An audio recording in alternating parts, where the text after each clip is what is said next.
Maybe you can hear that. That is the 5 o'clock bells of the local church in this area, Dornach, which is in Switzerland. So I'm recording this in Switzerland, very impromptu. It's a bit windy, so I hope you hear me. But mostly, I hope you feel me. It's a very calm, peaceful place. It's about to storm, and there's weather coming in from the west and the south. So we've had incredible, I've been here 6 days, and the weather's just been absolutely amazing. Warm, sunny. I feel like all the elements were very happy for the event that was taking place. So I've been here in Dornach in Switzerland for a world conference, and I was describing to a friend yesterday where I am, and she said, "Oh wow, can you just record the energy of where you're at and just record it and make it available for people, because it's such a nice feeling." And hey, look, the sun's coming out just as I say that, so I'm going to take that as a sign. Yes. So I'm recording this from Dornach in Switzerland, which is the worldwide hub of anthroposophy.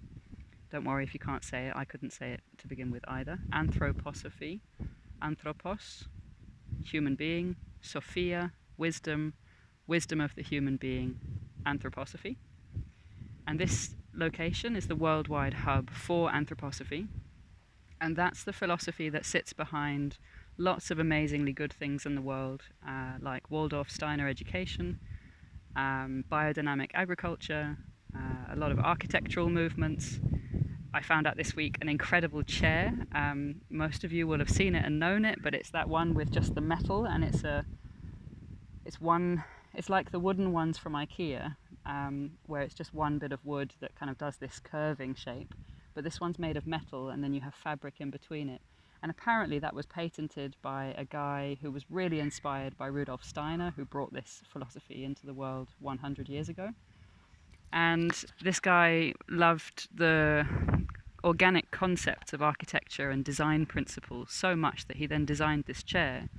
And of course it was an inspiration that he had, and he brought it into the world. I forget his name, so I'll tag it later if I can. But when he died, rather than give the patent and the trademark maybe to his family or any individual, he gave it to this place, the Goetheanum, the Anthroposophic Worldwide Hub, and gave it as a gift so that all the royalties every year go to the organization to help their work in the world. So this philosophy was definitely something made available to individuals who then felt inspired to do good things in the world and inspire other people through whatever their joy or expertise is. Whether that's healing, medicine, for example, Weleda products, the arnica cream, that comes from this philosophy. So there's all these things in the world that you wouldn't necessarily realize are from this world. I'm just going to move because there's a family who's walking and they might not want to be in this video. But anyway, so I've had this world conference. There's a lot of energy in the place. There's a lot of grounded calm here, but also a lot of vibrant change. This particular time of year, I'm recording this on the 3rd of October, 2023. And this particular time of year, the 29th of September every year, is a festival called Michaelmas, the Festival of Michael. And essentially, the essence of the festival is you take all of, particularly for the Northern Hemisphere, you take all of the sunshine and the warmth and this soul gesture of festivals and seeing friends and family and being out in the world and growing and harvesting and especially biodynamic farm principles. You know, you really harvest the fruits at this time of year. And you harvest all of that soul experience or spirit experience or individual goodness experience. You harvest all of that and take it with you into the depths of winter, so that the light that you've had from the sun for the whole summer, you internalize into your heart and into your inner being. And you make it available for yourself as a wellspring for the winter months, so that you can go inward and not have the sun, but still have this inner light quality. So it's a really cool festival. It's not very well known. I'm fairly confident that it's been in awareness in the world for a longer time, but Steiner brought attention to it. He said we need a new festival for human beings to welcome in the winter, let's say. And the harvesting used to be that. So culturally and consciously, we've maybe had that in our different cultures around the world. But this one's become a conscious one. And so every year there's some kind of festival, Michaelmas Fest or Michaeli in German. And yeah, so that's been this conference. We've had this 100 years reshaping a world movement. I've got a couple of people to my right. I'll make sure I don't get them in the video. But anyway, I just wanted to share a little bit from this space, because what does that mean for me? You know, this cool stuff around the world, come here to the festival, come here to this conference, reshaping a world movement. This movement's been around for 100 years. And, you know, with anything that's been around for a while, there's renewal that's needed and renewed inspiration.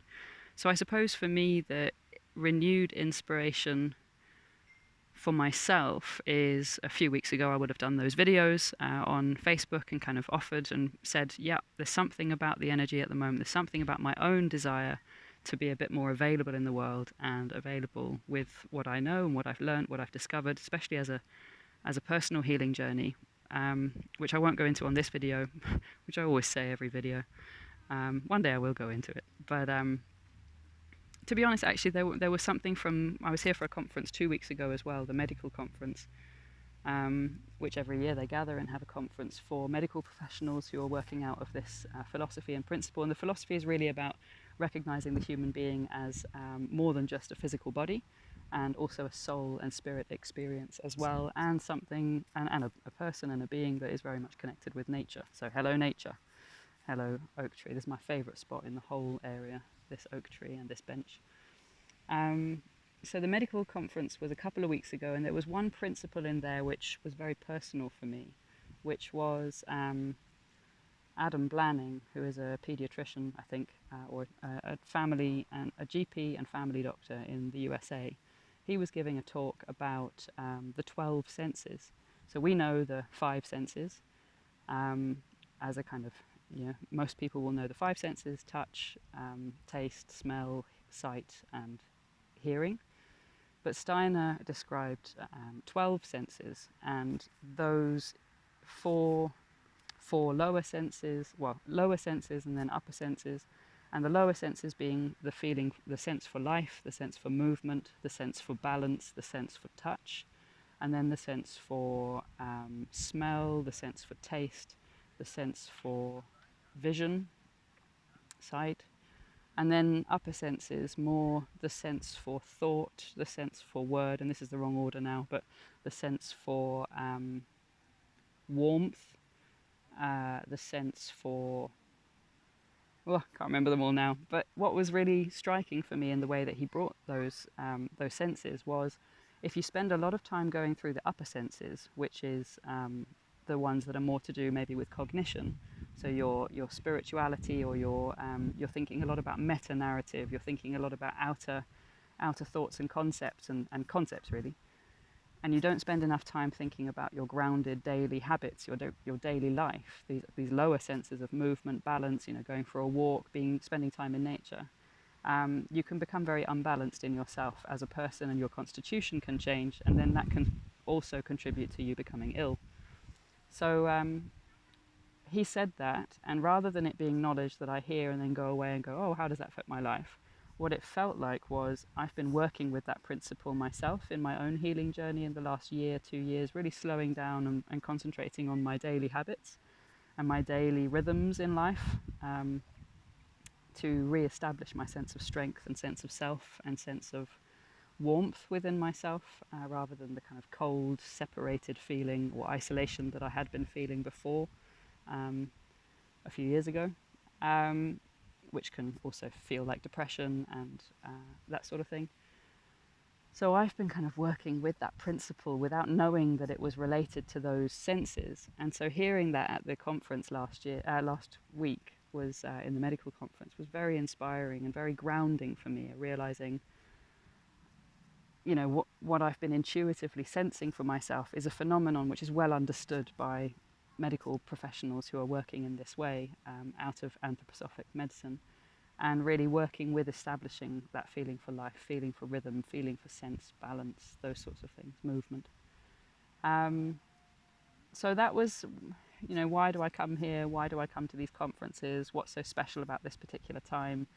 I'm feeling quite sort of grounded and inspired to, okay, I'm feeling good, and I now have an outer world verification or affirmation of a process which I've been going through, which I haven't been able to name, and now can name in this way. You know, it's only one way that you can name it, but it really landed for me.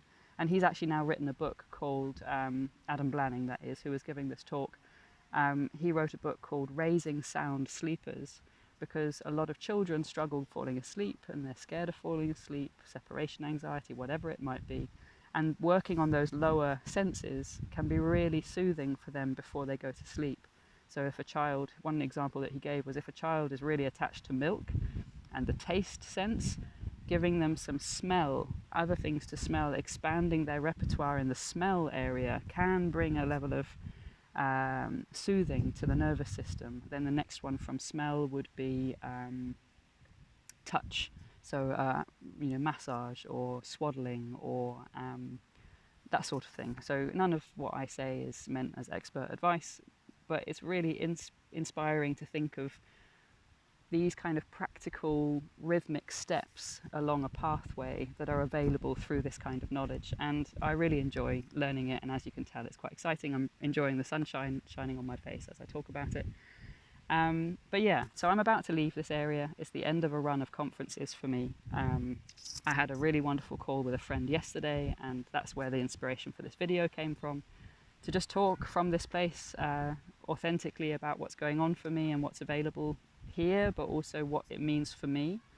And Michaeli, this going back to the first thing I said, bringing all of that sunshine and warmth of experience and soul life and soul nourishment of the summer, and, you know, positive things that have happened, or, you know, the challenges that you've gone through and the things you've learned from those challenges. It's the academic year starting up again for me tomorrow. I go to university. It's my third day. I get inducted into my placement where I'm now seeing clients.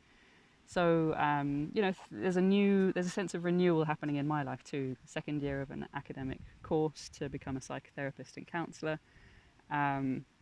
officially through regulatory bodies and things like that. I'm skilled in many other ways, but this is another thing to add to my bow, and something that I have found as quite a grounding process so far. I talk about grounding a lot. You can tell I really enjoy the nature at the moment. But anyway, I'm going to finish up here. But the point of Michaeli is not just that you take that light from the summer into yourself for the warmth of the winter, to carry you through the winter. It's also, where can you make an inner commitment to action, heartfelt will in the world. You know, lots of ideas, great. You feel great about those ideas, wonderful. Okay, what are you going to do about it? Like, where can that become actively or willfully active? Not like willfully, like forced, but heart warmth, willfully active in the world. And that for me is these videos. A couple of weeks ago I did some videos on commitment. I had a wobble, which I always knew was come, because that's what's always happened, and I enjoyed processing that wobble actually. Yes, I did go away and think, oh fuck, what have I done? But I percolated on it, and I've then have had these conferences, so I've been quite busy. But yeah, it feels good. I still want to continue with that line and be steady in the process, and just speak when it feels good for me to speak. So it's not going to be a regular thing, but you know, wherever I am, if I'm feeling inspired, I'd like to do these videos and kind of offer them as a thought, and with a view to being aware. Particularly one person I know who really wants to watch this video is somebody I spoke to in a conversation group here in the conference. And she was like, please, when you do your video, I will be your first listener. So this is for you. Thank you so much. I won't name you just in case, but I will send this to you, don't worry. And a few people have said that. So, you know, even if it's, you know, just the impetus is there, my will is there, my wish to do it is there, my warmth and my love is there for it. So for you, really. And I hope this brings something to you. I hope this energy of this place can bring something to you too, because it really is wonderful. So if you close your eyes just for a moment and imagine the warmth of Switzerland, this peace, country of peace. I mean, they have their problems too, but there's never been any conflict on the soil here, of a war kind, let's say. So I sense that when I'm here, there's a peace available here, which isn't always available in other places in the world. So I invite you to access that feeling and that warmth, and the welcome, and with those bells marking the 15 minutes of the hour, as they always do, I'll close here and send you lots of love from Dornach, Switzerland, from the Goetheanum, from Anthroposophy, and from Michaeli, the Michaelmas Fest, or the Michaelmas Fest. And maybe there's somewhere in your life that you can, if you've been feeling that sense for renewal or that renewed activity or commitment to yourself, then I send you lots of love and encouragement for that. Encouragement to be courageous, which is courage, which is to be with heart. So with heart, whatever it is that you want to be doing or are already doing, I wish you great success and great joy in the process. And I shall now go towards the airport and catch my flight back to England, bringing a lot of this with me into my days and my academic year coming up. Wish me luck. Lots of love to you. Bye.